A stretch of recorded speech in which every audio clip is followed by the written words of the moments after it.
क्या हुआ। जब अचानक अयोध्या पहुंचा, सैकड़ों नागों का झुंड। नाग वैसे तो भगवान शिव से ज्यादा जुड़े हुए हैं, लेकिन अयोध्या में आना इनका कोई चमत्कार से कम नहीं है। इनका संबंध नाग लोक से बताया जा रहा है। आखिर राम मंदिर प्राण प्रतिष्ठा से पहले अचानक इतने सारे चमत्कार क्यों हो रहे हैं? सबसे पहले गिद्धों का झुंड राम मंदिर के आसपास दिखाई दिया, जिसे जटायु के वंशज कहा जा रहा है। लोग इनकी पूजा कर रहे हैं। इसके बाद कुछ भालू अयोध्या में अचानक से देखे गए, जो कि जामवंत का प्रतीक है। लेकिन अब एक ऐसा चमत्कार देखने को मिल रहा है जो अयोध्या के लोगों के लिए ही खतरा साबित हो रहा है। आज की वीडियो में बहुत बड़े रहस्य से पर्दा उठने वाला है। आखिर भगवान राम का नागों के साथ क्या संबंध है? आखिर प्राण प्रतिष्ठा से पहले इतने सारे नाग एक के बाद अयोध्या में क्यों निकल रहे हैं, वो भी अलग अलग प्रजाति के? अगर आप भी एक सच्चे सनातनी हैं तो इस वीडियो को लाइक करके कमेंट बॉक्स में जय श्री राम जरूर लिखें। 22 जनवरी सोमवार के दिन अयोध्या के नवनिर्मित राम मंदिर में होने जा रही रामलला की प्राण प्रतिष्ठा का सभी देशवासियों को बेसब्री से इंतजार है।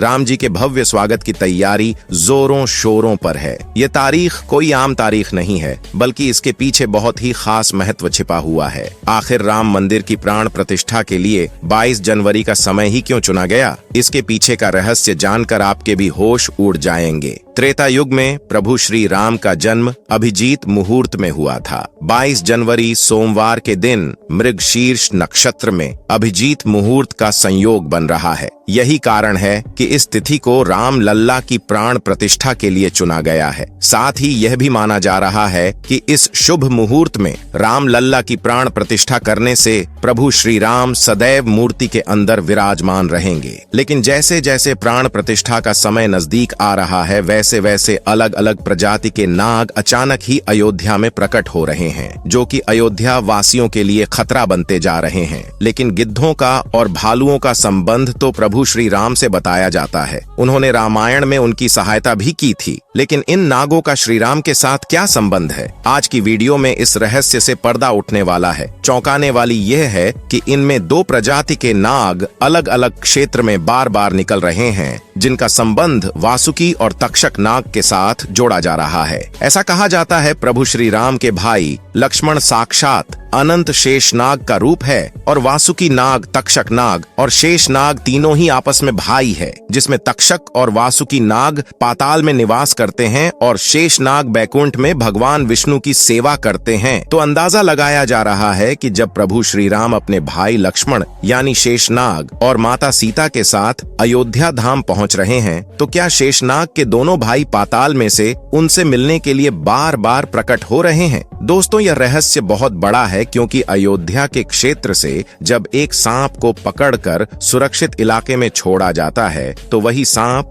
पुनः राम मंदिर परिसर में भी देखा जाता है, जिससे कई बार मजदूरों को भी काम करने में भय महसूस होता है। लेकिन जय श्री राम का नाम उन्हें हिम्मत देता है। आप भी नीचे कमेंट बॉक्स में जय श्री राम जरूर लिखें। लेकिन दोस्तों, प्रभु श्री राम का नागलोक के वीडियो के साथ क्या संबंध है, वह सच्चाई जानकर आपके पैरों तले जमीन खिसक जाएगी, क्योंकि पूरे घटनाक्रम को मल्टीवर्ड्स के साथ जोड़कर देखा जा रहा है, जिसे हिंदी में सृष्टि चक्र कहते हैं। मल्टीवर्स की सच्चाई जानकर आपके भी रोंगटे खड़े हो जाएंगे। जिस संसार में हम रहते हैं वह सृष्टि व विनाश के चक्र से गुजरती है। इस संसार के प्रत्येक सृष्टि चक्र को एक कल्प कहा जाता है। हर कल्प के 4 युग या 4 भाग होते हैं। दूसरे भाग या त्रेता युग में राम अयोध्या में जन्म लेते हैं और रामायण करके फिर से बैकुंठ लौट जाते हैं। यानी कि अगर आप इस पृथ्वी पर अपना जीवन यापन कर रहे हैं, आप जो घटनाक्रम कर रहे हैं, वह बराबर घटनाएं किसी और यूनिवर्स या कल्प में आपके ही रूप के साथ पुनः होने वाली है या फिर हो चुकी है। आगे मल्टीवर्ड्स की सच्चाई को साबित करने के लिए एक ऐसी पौराणिक घटना आपको बताएंगे, जिसे जानने के बाद आपको भी मल्टीवर्स की सच्चाई पर यकीन होने लगेगा। इस दुनिया में केवल 3 विद्वानों को मल्टीवर्स को देखने की और उनमें जीने की, टाइम ट्रैवल करने की इजाजत दी गई है,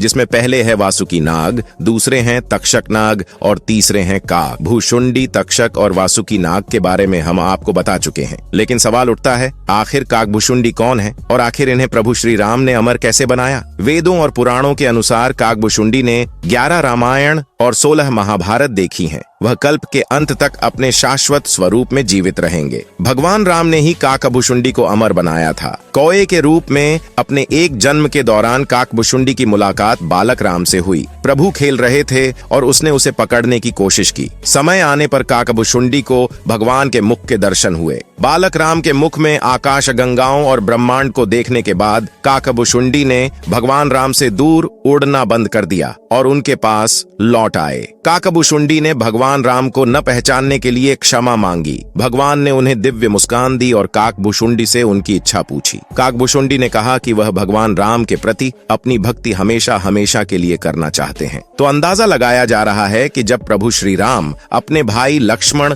यानी शेषनाग और माता सीता के साथ अयोध्या धाम पहुंच रहे हैं, तो क्या शेषनाग के दोनों भाई पाताल में से उनसे मिलने के लिए बार बार प्रकट हो रहे हैं? दोस्तों, यह रहस्य बहुत बड़ा है, क्योंकि अयोध्या के क्षेत्र से जब एक सांप को पकड़कर सुरक्षित इलाके में छोड़ा जाता है तो वही सांप पुनः राम मंदिर परिसर में भी देखा जाता है, जिससे कई बार मजदूरों को भी काम करने में काकभुशुंडी के प्रेम और समर्पण से प्रसन्न होकर भगवान राम ने उन्हें आशीर्वाद दिया कि काल काकभुशुंडी को नहीं मार सकता और वह इस कल्प के अंत तक जीवित रहेंगे, जिसके बाद सृष्टि के 27 चक्रों तक जीवित रहे। उन्हें अमरता का वरदान प्राप्त हुआ। वे कौवे के रूप में जीवित रहे क्योंकि उन्हें भगवान राम के निकट रहने का अवसर मिलता था। जब भी भगवान राम का जन्म होता है, वह अयोध्या जाते हैं और भगवान राम को एक बच्चे के रूप में बड़े होते और खेलते हुए देखते हैं। यह भी हो सकता है काकभुशुंडी अयोध्या में भी हाल फिलहाल मौजूद हो और राम मंदिर के निर्माण कार्य को अपनी आंखों से देख रहे हों। यानी कि यह तीनों विद्वान अपनी मर्जी से किसी विकल्प यानी यूनिवर्स में जा सकते हैं, टाइम ट्रैवल कर सकते हैं और अयोध्या में अचानक से नागों का पाया जाना, वह भी राम मंदिर प्राण प्रतिष्ठा से पहले, तो इनका संबंध भी वासुकी और तक्षक नाग से लगाना गलत नहीं होगा। इन नागों के दर्शन मात्र से भक्तों का उद्धार हो जाता है। लेकिन कई लोग होंगे जो अभी भी मल्टीवर्स यानी सृष्टि चक्र को मानने को तैयार नहीं होंगे। लेकिन आगे हम एक ऐसी सच्ची कहानी आपको बताने जा रहे हैं जिसका संबंध रामायण से जुड़ा है और इसे जानकर आपको विश्वास हो जाएगा कि मल्टीवर्स वास्तव में होता है। जिस तरह दुनिया में आने वाले हर इंसान की मृत्यु निश्चित होती है, उसी तरह इंसान रूप में जन्म लेने वाले भगवान के अवतारों का भी इस धरती पर एक निश्चित समय है। वह समय समाप्त होने के बाद उन्हें भी अपने प्राण त्याग करके अपने लोक वापस लौटना पड़ा था। उसी प्रकार भगवान श्री राम भी इस लोक को छोड़कर वापस विष्णु लोक गए। भगवान श्री राम के मृत्यु में सबसे बड़ी बाधा उनके प्रिय भक्त हनुमान थे, क्योंकि हनुमान के होते हुए यम की इतनी हिम्मत नहीं थी कि वह राम के पास पहुंच सके। लेकिन स्वयं श्री राम ने इसका जो हल निकाला वह मल्टीवर्ड्स यानी सृष्टि चक्र के साथ जुड़ा हुआ है। एक दिन राम जान गए कि उनकी मृत्यु का समय हो गया था। वह जानते थे कि जो जन्म लेता है उसे मरना पड़ता है। उन्होंने कहा कि यम को मुझ तक आने दो, मेरे लिए वैकुंठ मेरे स्वर्गिक धाम जाने का समय आ गया है। लेकिन मृत्यु के देवता यम अयोध्या में प्रवेश करने से डरते थे, क्योंकि उनको राम के परम भक्त और उनके महल के मुख्य प्रहरी हनुमान से भय लगता था। यम के प्रवेश के लिए हनुमान को हटाना जरूरी था। इसलिए राम ने अपनी अंगूठी को महल के फर्श के एक छेद में से गिरा दिया और हनुमान से इसे खोज कर लाने के लिए कहा। हनुमान ने स्वयं का स्वरूप छोटा करते हुए बिल्कुल भंवरे जैसा आकार बना लिया और केवल उस अंगूठी को ढूंढने के लिए छेद में प्रवेश कर गए। वह छेद केवल छेद नहीं था, बल्कि एक सुरंग का रास्ता था जो सांपों के नगर नागलोक तक जाता था। हनुमान नागों के राजा वासुकी से मिले और अपने आने का कारण बताया। वासुकी हनुमान को नागलोक के मध्य में ले गए, जहां अंगूठियों का पहाड़ जैसा ढेर लगा हुआ था। वासुकी ने कहा, यहाँ आपको राम की अंगूठी अवश्य ही मिल जाएगी। हनुमान सोच में पड़ गए कि वह कैसे उसे ढूंढ पाएंगे, क्योंकि यह तो भूसे में सुई ढूंढने जैसा था। लेकिन सौभाग्य से जो पहली अंगूठी उन्होंने उठाई वह राम की अंगूठी थी। आश्चर्यजनक रूप से दूसरी भी अंगूठी जो उन्होंने उठाई वह भी राम की ही अंगूठी थी। वास्तव में वह सारी अंगूठी जो उस ढेर में थी सब एक ही जैसी थी। इसका क्या मतलब है? वह सोच में पड़ गए। वासुकी नाग वाले जिस संसार में हम रहते हैं वह शुरू भी होता है और प्रलय प्रलय के साथ उसका अंत भी हो जाता है। प्रत्येक कल्प में 4 युग आते हैं और समाप्त भी होते हैं, और हर सतयुग के अंत में एक वानर इस अंगूठी का पीछा करता है और पृथ्वी पर राम मृत्यु को प्राप्त होते हैं। इसलिए यह सैकड़ों हजारों कल्पों से चली आ रही अंगूठियों का ढेर है। सभी अंगूठियां वास्तविक हैं। अंगूठियां गिरती रहीं और इनका ढेर बड़ा होता रहा। भविष्य के राम की अंगूठियों के लिए भी यहाँ काफी जगह है। हनुमान जान गए कि उनका नागलोक में प्रवेश और अंगूठियों के पर्वत से साक्षात कोई आकस्मिक घटना नहीं थी। यही मालती वर्ष का रहस्य था। ये राम जी का उनको समझाने का मार्ग था कि मृत्यु को आने से रोका नहीं जा सकेगा। राम मृत्यु को प्राप्त होंगे, संसार समाप्त होगा, लेकिन हमेशा की तरह संसार पुनः बनता है और राम भी पुनः जन्म लेंगे। इस घटना के बाद प्रभु श्री राम सरयू नदी में समाहित हो गए। उनके साथ अयोध्या का एक एक वासी भी सरयू नदी में समाहित हो गया। यहाँ तक कि कीट पतंगे और अयोध्या के पशु पक्षी भी सरयू नदी में समाहित हो गए। ऐसा कहा जाता है अयोध्या में जितने भी रहवासी रह रहे थे वह सभी देवी देवताओं के ही अंश थे, जो प्रभु श्री राम की लीला को अपनी आंखों से देखने के लिए अयोध्या में रहवासियों की तरह रह रहे थे। जब रामायण काल पूरा हुआ तो वह भी प्रभु श्री राम के साथ अपने अपने धाम लौट गए। मात्र अयोध्या का भूभाग ही बच गया और वर्षों तक यह भूमि यूं ही पड़ी रही। बाद में श्री राम के पुत्र महाराज कुश ने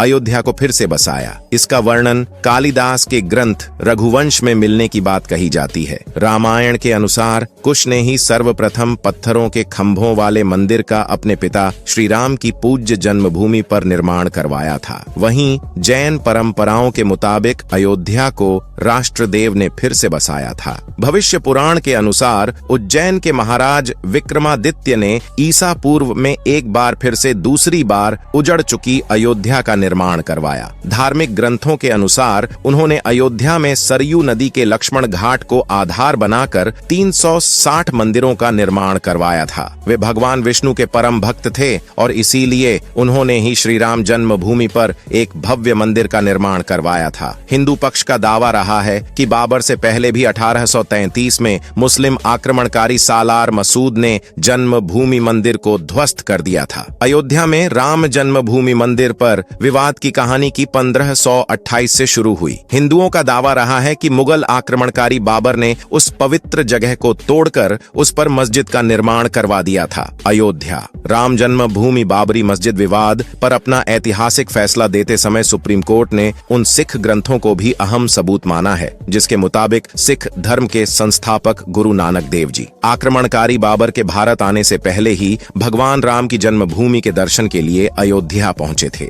गुरु नानक देव जी 1510 से 1511 के बीच अयोध्या आए थे, जबकि बाबरी मस्जिद 1528 में बनाई गई थी। इतिहासकारों के अनुसार वहां पर बाबर के कहने पर उसके एक सूबेदार ने मस्जिद का निर्माण करवाया था।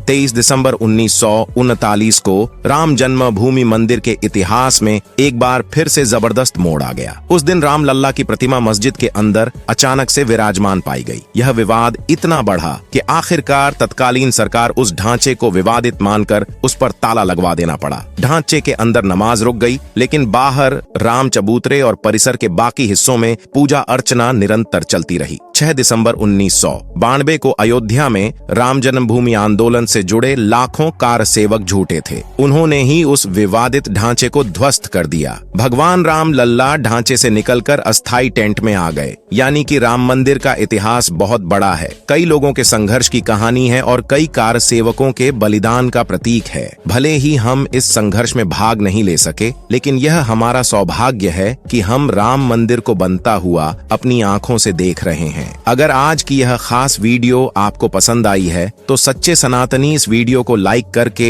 हमारे चैनल को सब्सक्राइब जरूर करें। जय श्री राम। दोस्तों, वैसे तो अयोध्या में बन रहे राम मंदिर में राम भगवान की प्राण प्रतिष्ठा के लिए सभी धर्म संप्रदाय के लोग खुशी मना रहे हैं, लेकिन आज बात करेंगे उन 10,000 मुसलमानों की जो सही मायने में राम मंदिर के निर्माण से खुश नजर आ रहे हैं। जैसे पिछले वीडियो में हमने बताया कि शबनम शेख नाम की एक लड़की राम मंदिर की स्थापना से बहुत ज्यादा खुश है, जो मुंबई से अयोध्या प्रभु श्री राम के दर्शन के लिए पैदल जा रही है। लेकिन धर्म के कुछ ठेकेदार राम मंदिर के निर्माण से बिल्कुल खुश नहीं दिख रहे हैं और केवल भावनाओं को भड़काने वाला भाषण देते रहते हैं। अपनी कट्टरपंथी सोच से ये लोग देश की एकता और अखंडता को तोड़ने का काम करते रहते हैं। लेकिन कुछ सच्चे मुसलमान हैं जो कट्टरपंथी सोच का बिल्कुल खुलकर विरोध करते हैं और भगवान राम को अपना पूर्वज बताते हैं। जैसे असम से लोकसभा सांसद बदरुद्दीन अजमल ने बयान दिया कि हमारे बाप दादा और पूर्वज हिंदू ही थे। प्यारे दोस्तों, वैसे तो देश की धार्मिक एकता और धर्मनिरपेक्षता को तोड़ने वाले मुट्ठी भर लोग हैं। अधिकतर सच्चे मुसलमान तो बस इस बात की पैरवी करते हैं कि हिंदू हैं, हम वतन हैं, हिंदुस्तान हमारा। वहीं कुछ मुस्लिम वर्ग नरेंद्र मोदी का नारा सबका साथ सबका विकास को सपोर्ट करते नजर आ रहे हैं। सनातनी विचारधारा को मानने वाले मुस्लिम वर्ग राम मंदिर और हिंदू धर्म से मिली शिक्षा में अटूट विश्वास रखते हैं, जिनको देखकर कट्टरपंथी पूरी तरह से बौखला गए हैं। अभी आप में से कुछ लोग सोच रहे होंगे कि सनातनी तो हिंदू होते हैं, तो ये सनातनी मुस्लिम क्या होता है? तो मैं आपको बता दूं कि सनातनी शब्द का अर्थ होता है हिंदू धर्म के पवित्र धर्म ग्रंथों जैसे वेद, उपनिषद, पुराण, रामायण, महाभारत से मिली शिक्षा का अनुसरण करना। लॉयर एंड एक्टिविस्ट सुबूही खान अपने आप को सनातनी मुस्लिम बताती और कहती है कि सनातनी मुस्लिम वह है जो मुस्लिम परिवार में पैदा हुआ है, लेकिन एक ईश्वर में विश्वास करता हो और साथ ही अपने धर्म कर्तव्यों का अच्छे से पालन करता हो। दोस्तों, जैसा कि आपको पता है कि अयोध्या के भव्य राम मंदिर में रामलला की प्राण प्रतिष्ठा को अब कुछ ही दिन शेष है। देश ही नहीं बल्कि विदेश जैसे अमेरिका, कनाडा और यूनाइटेड किंगडम से करीबन 8 करोड़ की दान राशि मिली है। इसके अलावा सभी धर्मों के लोगों ने बड़े उत्साह के साथ राम मंदिर के निर्माण में दान दिया है, जिसमें मुस्लिम समुदाय के लोग भी आगे आ रहे हैं। चलिए अब आपको बता देता हूं कि कौन है वह हजारों मुसलमान जो राम मंदिर के निर्माण में दिल से सहयोग प्रदान करना चाहते हैं। जी हां, मैं बात कर रहा हूं उन मुसलमानों की जो अयोध्या में राम मंदिर के निर्माण में अच्छा खासा दान दे रहे हैं। तो प्यारे दोस्तों, आपने राम मंदिर के लिए कुछ दान किया है तो हमें कमेंट में जरूर बताइए और इस वीडियो को शेयर जरूर करें।